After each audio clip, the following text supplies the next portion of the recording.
மத்தேயு 6ஆம் அதிகாரம் 34ஆம் வசனம். நாளைக்காக கவலைப்படாதிருங்கள். கிறிஸ்துவுக்குள் அன்பானவர்களே, நாளைய தினத்தை குறித்த அச்ச உணர்வு கலக்கங்களை ஏற்படுத்துகின்றதா? ஏதோ ஒன்றை கற்பனை செய்து அப்படி நிகழ்ந்து விட்டால் என்ன செய்வது என்ற கேள்வி சமாதானத்தை கெடுக்கின்றதா? இப்படி இந்த முயற்சி தோல்வியடைந்து விட்டால், இந்த வேலை போய்விட்டால், இப்படியாக ஏதோ ஒரு சிந்தனை எதிர்காலத்தை நிச்சயமற்றதாகவும் இருள் நிறைந்ததாகவும் காட்டுகின்றதா?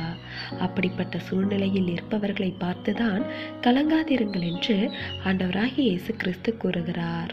கர்த்தரோடு நம்முடைய உறவும் ஐக்கியமும் வலிமையாய் இருந்தால் நம் கண்களுக்கு முன்பாக மலை போல நிற்கும் பிரச்சனைகளும் பனி போல விலகிவிடும்.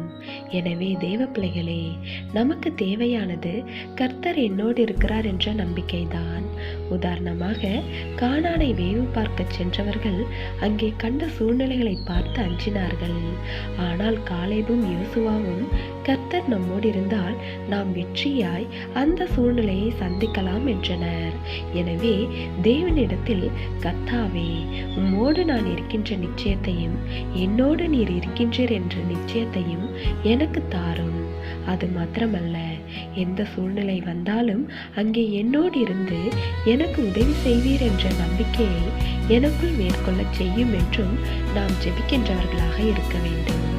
தேவனுடைய கிருபையும் இரக்கமும் உங்கள் அனைவரோடும் இருப்பதாக.